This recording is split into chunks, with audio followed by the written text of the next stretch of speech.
दुल्हन बनी लुटेरी। भावनगर के युवक को फंसाकर नकदी जेवर लेकर फरार, महिला सरगना गिरफ्तार। आखिरकार लुटेरी दुल्हन पुलिस के हाथे चढ़ ही गई। जी हां, करीब 3 महीने पुराने बहुचर्चित मामले में नागपुर पुलिस को बड़ी सफलता मिली है। भावनगर गुजरात से शादी के लिए नागपुर आए युवक को शादी का झांसा देकर लूटने वाले गिरोह की मुख्य सरगना महिला को पुलिस ने देर रात गिरफ्तार कर लिया। यह मामला तहसील थाना क्षेत्र का है। जानकारी के मुताबिक भावनगर निवासी आकाश पारेख नामक युवक लड़की देखने के लिए नागपुर आया था। आरोप है कि लड़की दिखाने के बहाने 6 लोगों के गिरोह ने उसे अपने जाल में फंसाया। युवक को भरोसा दिलाया कि उसकी शादी आर्य समाज मंदिर में कराई जाएगी। आरोपियों ने शादी की तैयारी के नाम पर आकाश से नकदी और जेवरात अपने पास रखने को कहा। युवक से एटीएम कार्ड के जरिए करीब 70,000 रुपये निकाले गए और सोने के गहने भी ले लिए गए। इसके बाद सभी आरोपी अचानक फरार हो गए। जब आकाश तय कार्यक्रम के अनुसार शादी के मंडप में पहुंचा तो वहां ना तो दुल्हन थी और ना ही आरोपी। खुद को ठगा महसूस करने पर उसने तहसील थाने में शिकायत दर्ज कराई। शिकायत के बाद पुलिस लगातार गिरोह की तलाश में जुटी हुई थी। करीब 3 महीने की जांच और तलाश के बाद पुलिस को देर रात अहम सफलता मिली और गिरोह की महिला सरगना को गिरफ्तार कर लिया गया। पुलिस अब उससे पूछताछ कर रही है और फरार अन्य आरोपियों की तलाश जारी है। नागपुर में शादी का झांसा देकर लुटेरी दुल्हन गिरफ्तार। 6 सदस्यीय गिरोह पर पुलिस की कार्रवाई। तहसील थाना पुलिस की बड़ी सफलता है। सर, तहसील पुलिस ने एक गिरोह का जो भंडाफोड़ किया है, जिसमें पिछले बार जैसे संज्ञान में आया था कि एक गुजरात के दूल्हे को यहाँ के गिरोह ने जो है बेवकूफ बनाकर उससे गहने और जो कैश है वो लूट के चले गए थे। उसमें तहसील पुलिस को सफलता हासिल हुई है। सर, क्या मामला है, कैसे आरोपी को आपने पकड़ा, कैसे उसकी जो तफ्तीश चल रही है? पोलीस स्टेशन तहसील येथे अपराध क्रमांक 158/2026 कलम 318 4 115 2 352 3-5 भारतीय न्याय संहितेनुसार गुन्हा दाखल करण्यात आलेला आहे। सदर गुन्ह्यातील फिर्यादी जो आहे आकाश जितेंद्र पारेख, वय 35 वर्षे, राहणार भावनगर, कोका सर्कल, सीताराम चौक, तारकेश्वर, गुजरात।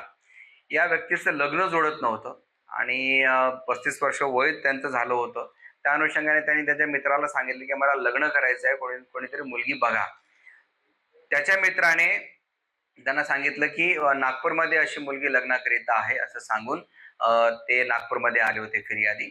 यामध्ये यातील जी प्रमुख महिला आरोपी आहे राणी उर्फ कोमल जितेंद्र पांडे यांनी सदर फिर्यादीला मेयो हॉस्पिटल या परिसरामध्ये भेट घेतली आणि यातील जी म्हणजे प्रस्तावित लग्न करणारी जी वधू होती तिचं नाव नम्रता ऋतिक मालवीय, वय 21 वर्षे, यांच्यासोबत भेट घालून दिली। परंतु फिर्यादीने त्यावर शंका उपस्थित केली की आम्हाला मुलीचं घर सुद्धा बघायचं आहे, मुलीचे आईवडील बघायचे आहेत, त्यांच्यासोबत चर्चा करायची आहे असं सांगून यातील ज्या महिला आरोपी आहेत, मुख्य जे आरोपी राणी उर्फ कोमल यांनी कोराडी परिसरामध्ये सदर फिर्यादी यांना घेऊन गेलेत आणि तिथे एका व्यक्तीच्या घरी दाखवण्यात आलं त्या मुलीला आणि नंतर असं ठरलं की आपण आजच लग्न करायचं असं सांगून त्यांना पैसे द्यावे लागतील आणि काही दागिने सुद्धा त्या नवरीला द्यावे लागतील अशी अट घातली आणि त्यानुसार सदर फिर्यादीला एकटे एटीएम मधून एकूण 70,000 रुपये कॅश विड्रॉल करायला लावली। तसेच त्याच्याकडे जे काही दागिने होते ते दागिने सुद्धा त्या जी प्रस्तावित वधू होती त्या वधूने त्या फिर्यादीकडून घेतले होते।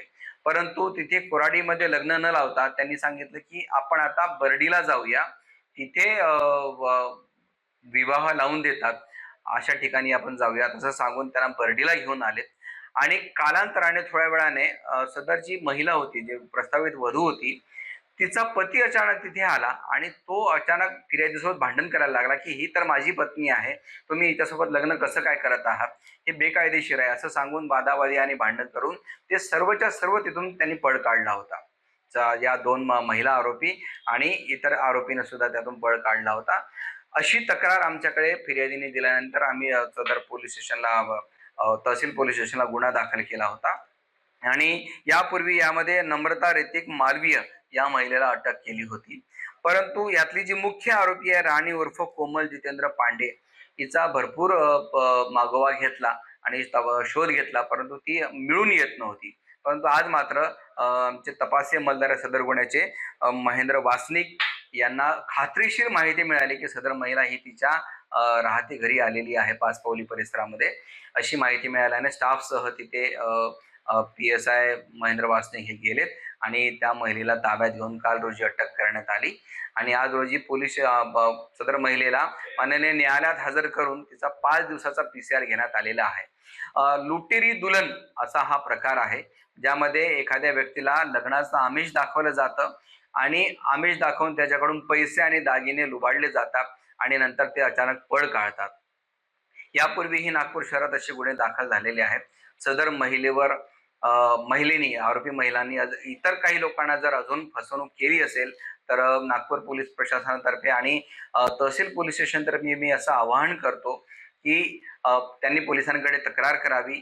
सदर महिला या आणि त्यांचं पूर्ण गँग जी आहे याच्या विरुद्ध 100% कारवाई करण्यात येईल. सर, ये लोग प्री प्लान के तरीके से जो है अंजाम देते थे गुनाह को, या फिर इनके ऊपर और भी पहले से पुलिस रिकॉर्ड में केस है? आखिर कितने लोगों का गिरोह था सर, क्या जानकारी? सदर मुख्य महिला आरोपी कोमल पांडे हिच्या विरुद्ध अजून काय रेकॉर्ड आहे याची आम्ही तपासणी करत आहोत आणि त्यांचे संपूर्ण गँगची मोडस हीच आहे की एखादी जो गरजू व्यक्ती आहे जो ज्याचं लग्न लवकर होत नाही आहे किंवा त्याच्या काही अडचणी आहेत अशा व्यक्तीला गाठणे आणि त्याला पैशाचं अट घालून किंवा त्याला लग्नाचं आमिष दाखवून त्याला फासणे आणि त्याच्याकडून पैसे आणि दागिने लुटून पसार होणे अशी यांची मोडस आहे आणि त्याच मोडसनुसार सदरचा गुन्हा झालेला आहे. सर, ये गैंग में और भी लोग शामिल हो सकते हैं? जिस प्रकार से तहसील पुलिस की जो कार्रवाई चालू है या कार्रवाई किए हैं आरोपियों पर, तो ये 6 से ज्यादा लोग हैं या और होने की संभावना है सर? नक्कीच या गुन्ह्यामध्ये जेवढे आरोपी अटक केले त्याच्यापेक्षा जास्त आरोपी आहे. आम्ही या गुन्ह्याच्या अगदी मुळापर्यंत जाण्याचा प्रयत्न करतोय. नेमके किती आरोपी आहे, त्यामध्ये महिला किती, पुरुष किती, कोण कोण सामील होतं, ज्यांच्या घरी सदर मुलीला दाखवण्यात आलं होतं ते कोण नेमके आहेत याचा सुद्धा आम्ही सखोल तपास करून या गुन्ह्याच्या मुळाशी जाण्याचा प्रयत्न करीत आहोत. सर, याच्यामध्ये पैसा आणि सोन्याची रिकव्हरी झाली आहे की अजून व्हायची आहे, काय सांग माहिती आहे? कालच सदर मुख्य आरोपीला अटक केलेली आहे आम्ही. अजूनपर्यंत रिकव्हरी व्हायची आहे. याच्यामध्ये जे काही पैसे आणि दागिने त्यांनी लुबाडून नेलेले आहे ते सगळे रिकवर करण्याचा आमचा प्रयत्न आहे. अमरोहा की डिडौली कोतवाली क्षेत्र के कस्बा जोया में कथित गौकशी की सूचना पर शनिवार को हड़कंप मच गया।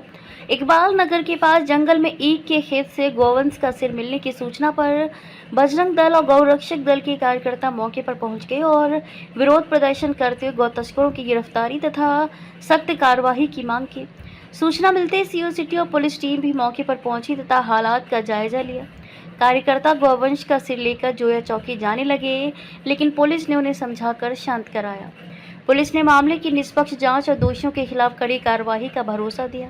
मैं मेरठ प्रांत का गोरक्षा को बजरंग दल से मैं कार्यकर्ताओं को सूचना प्राप्त हुई थी कि जोया में इकबाल नगर प्रथम में कोई गोवंश की हत्या की गई है। कार्यकर्ता को सूचना, कार्यकर्ता मौके पर आए, हमारे जिला संयोजक विद्यार्थी प्रखंड के सभी कार्यकर्ता मौके पर मौजूद हुए। उन्होंने देखा कि एक गोवंश की हत्या की गई है और उसमें ये पाया गया कि पुलिस को सुबह सूचना मिली थी और यहाँ जोया डिडोली क्षेत्र में लगता है थाना। डिडोली क्षेत्र के दरोगा या कांस्टेबल जो भी आए वो चुपचाप अपने यहाँ दबा के चले गए। उन्होंने ना ही उच्च अधिकारी को सूचना दी और ना ही जहाँ पे कोई कैमरा था उसको भी धमकाने का इन्होंने पुलिसकर्मी ने प्रयास किया है। हमारे प्रशासन से यही मांग है कि एक तो जो ये दोषी पुलिसकर्मी हैं जिन लोगों ने ये घटना को छुपाया उस पर उचित कार्रवाई हो और दूसरा इन पर एनकाउंटर की मांग बजरंग दल करता है। और ये बहुत जल्दी ऐसे पवित्र सावन माह में ये घटना हो रही है तो कहीं ना कहीं हम लोग बहुत चिंतन का विषय है। इस पर माननीय पुलिस अधीक्षक महोदय को, DM महोदय को इस पर संज्ञान लेना चाहिए। महाराष्ट्र के वसईक उद्योगपति मोहन सिंह परमार पर गोली चलाकर हत्या की कोशिश का खुलासा। 32 करोड़ के लालच में कारोबारी की हत्या की साजिश नाकाम। उत्तर प्रदेश के 2 शूटर समेत 7 आरोपी गिरफ्तार।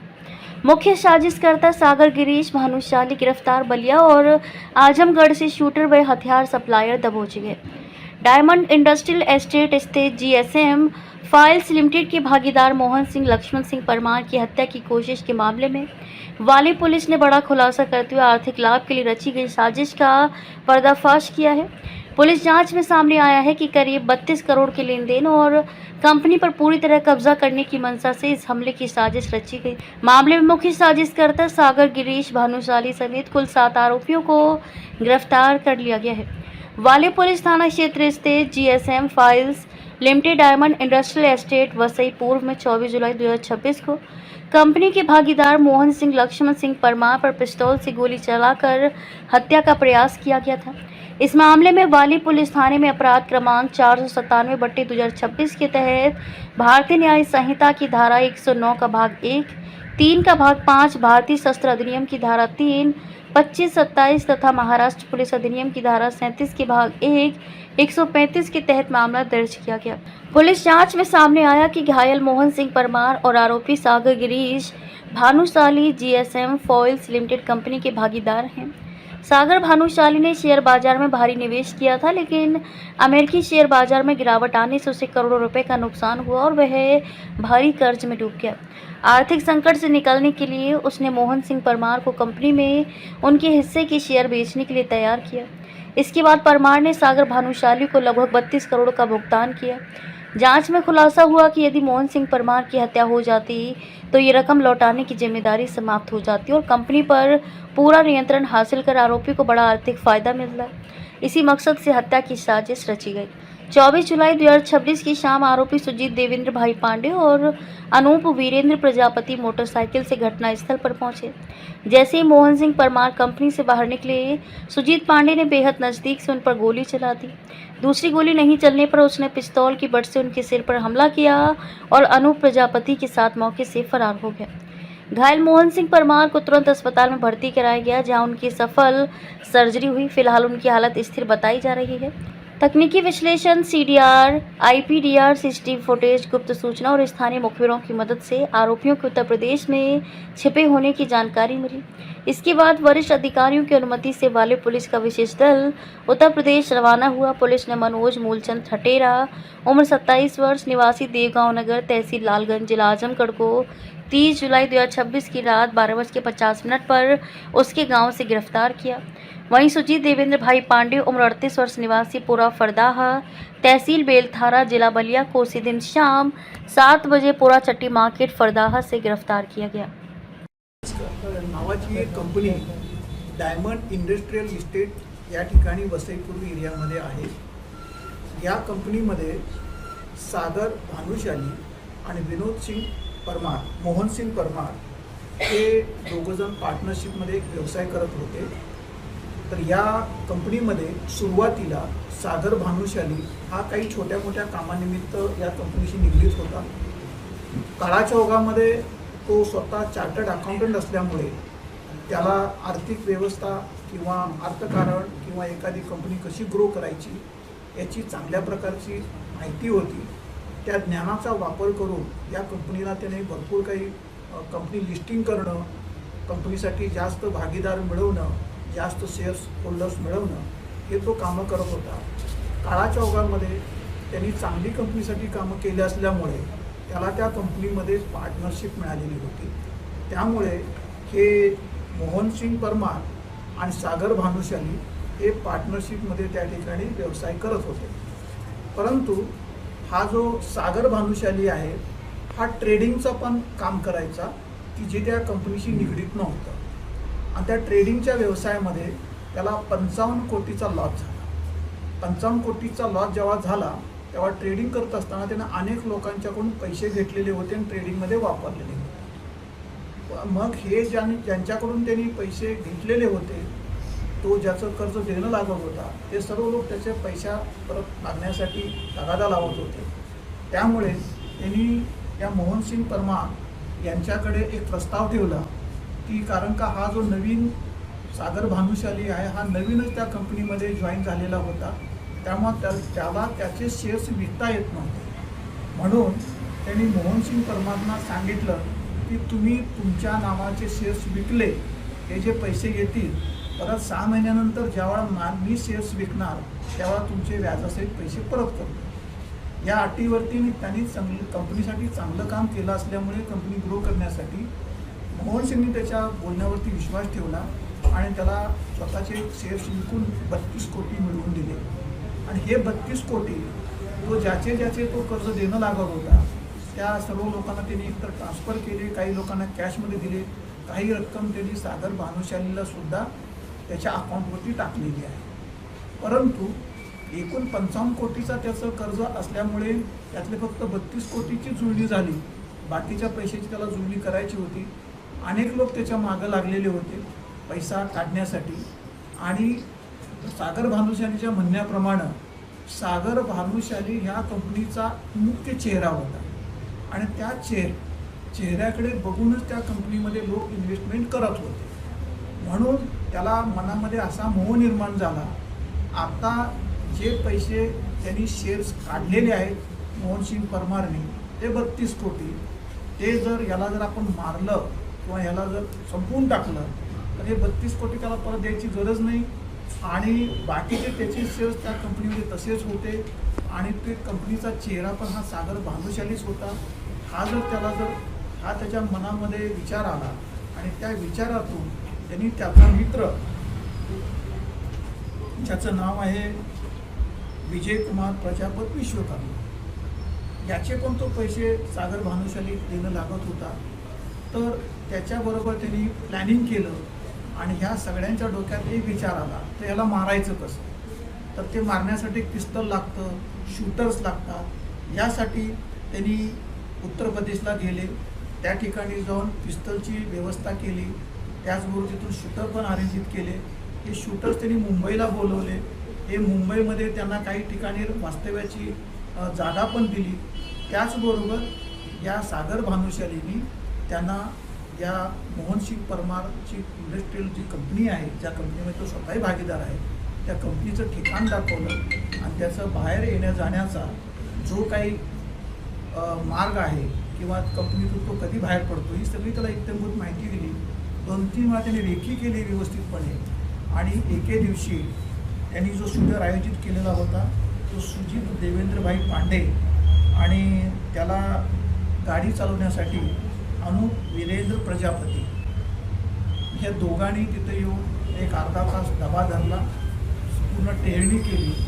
आणि त्या मोमेंटला तो 8 वाजता संध्याकाळी मोहनसिंग परमार तो आपल्या गाडीकडे आला, कंपनीतून बाहेर पडला. त्याच वेळेला या सुजित पांडेंनी त्यांना हाक मारली, अगदी जवळून हाक मारली. आणि जशी हाक मारली तसं त्यांनी त्याच्याकडे बघितलं. लगेच तो त्याच्या जवळ गेला आणि त्याच्या छातीच्या जवळ जाऊन त्यांनी गोळी मारण्याचा प्रयत्न केला. एकंदरीत तेव्हा जी काही हालचाल झाली तेव्हा ती गोळी छातीला बसली नाही, ती छातीच्या बाजूला बसली. परंतु दुसरी तो गोळी तेव्हा मारू लागला तेव्हा पिस्टल ब्लॉक झालं. मग त्यांनी खाली पडलेल्या मोहनसिंगच्या डोक्यामध्ये पिस्टलच्या बटनी जोरदार हल्ले केले, जेणेकरून त्याचे तिथंसुद्धा फ्रंट म्हणजे जे कपाळ आहे त्या कपाळावरती सुद्धा जखमा चांगल्या स्वरूपाच्या झालेल्या आहेत की जेणेकरून तो जिवंतच राहू नये. परंतु ही जी गोळी आहे ती गोळी आरपार शरीरातून बाहेर पडलेली नव्हती. त्याचं शरीर जरा एकदमच जाडजूड असल्यामुळे ती गोळी शरीरामध्ये पास करत करत ती त्याच्या त्या स्पाईनपर्यंत पोचली, मणक्यापर्यंत पोचली आणि तिथंच ती थांबली. त्यामुळे उपचार हे रिद्धी विनायक म्हणून जे हॉस्पिटल आहे नालासोपारा, तिथल्या डॉक्टरांनी खूप चांगलं काम केलं आणि आज तो माणूस सुस्थितीत आहे. सगळी शस्त्रक्रिया वगैरे संपलेली आहे. आणि याच्यामध्ये सामील असणारे जे काही आरोपी आहेत त्याचा शोध घेण्यासाठी पोलिसांनी 11 पथकं तयार केलेली होती. प्रत्येक पथकाला वेगवेगळ्या प्रकारचं काम दिलेलं होतं. एक पथक CCTVचं सर्वेलन्सचं काम बघत होतं, एक पथक मोबाईलचं विश्लेषण करण्याचं काम करत होतं, एक पथक मोटरसायकली किंवा काय याच्याबाबत काम करत होतं, एक पथक वेगवेगळ्या प्रकारचे जे आरोपी असतात अशा प्रकारचे गुन्हे केलेले त्यांच्यासाठी कार्यरत करत होतं. आणि एक पथक जे काही इलेक्ट्रॉनिक डिव्हायसेस आपण जप्त करतो त्यामध्ये मोबाईल फोन असतील किंवा इतर काही इलेक्ट्रॉनिक डिव्हाइस असतील त्या महाराष्ट्र सायबर एक डिपार्टमेंट आहे की या ठिकाणी सर्व प्रकारचे अत्याधुनिक टूल्स आहेत. या टूलचा वापर करून आपल्याला एखाद्या इलेक्ट्रॉनिक डिव्हाइसमध्ये काय जी माहिती आहे ती सगळी मिळू शकते. आणि आम्हाला ते डिव्हाइस तिथे मिळालं, त्याचं तांत्रिक विश्लेषण केल्यानंतर आमच्या असं लक्षात आलं की याच्यामधले जे मुख्य जे सूत्रधार किंवा ज्यांनी शूट केलेले आहे किंवा ज्यांनी कट केलेलं आहे हे सर्व 2 जे आरोपी आहेत त्यातला जो मेन शूटर जो आहे तो हा UPचा आहे आणि तो बलियाचा राहणार आहे. त्याचं नाव आहे सुजित देवेंद्रभाई पांडे त्याला इथल्या STFच्या मदतीनं आमची टीम पाठवून आपण त्याला अटक केलेली आहे. त्याच्याबरोबर दुसरा एक UPमध्येच राहणारा माणूस आहे की ज्यांनी पिस्टल उपलब्ध करून देण्यासाठी प्रयत्न केलेले होते. त्याचं नाव आहे मनोज मूलचंद ढडेरा. यालासुद्धा आजमगडमधून अटक केलेली आहे. याच्यामध्ये UP पोलिसांची जी STFची टीम आहे त्यांनीसुद्धा महाराष्ट्र पोलिसांना, मीरा भाईंदर पोलिसांना, वसई पोलिसांना खूप चांगल्या प्रकारे मदत केलेली आहे. त्याबद्दल त्यांचेही आम्ही आभार मानतो आहेत. आणि अशा प्रकारे या गुन्ह्यातील 6 आरोपी आम्ही आत्तापर्यंत अटक केलेले आहेत. आणि बाकीचा जो पुरावा आहे किंवा ह्यांनी कट कुठे रचला, गाडी कुठे सोडली, गाडी सध्या कुठे आहे किंवा पिस्टल कुठं आहे, निश्चितपणे ह्या सगळ्या गोष्टी तपासात निष्पन्न होतील. सध्या महत्त्वाचा जो आरोपी मिळणं गरजेचं होतं ते सर्व आरोपी आता आमच्या कस्टडीमध्ये आहेत. या आरोपींची समोरासमोर चौकशी करून त्याचबरोबर तांत्रिक विश्लेषणाच्या आधारे जी माहिती आमच्या पुढे आलेली आहे त्याचा अभ्यास करून निश्चितपणे या आरोपींच्यावरती काळाच्या ओघामध्ये किंवा आणखी जर कोण आरोपी यातून निष्पन्न होत असतील तर त्यांच्यावरती सुद्धा आम्ही कारवाई करणार आहोत.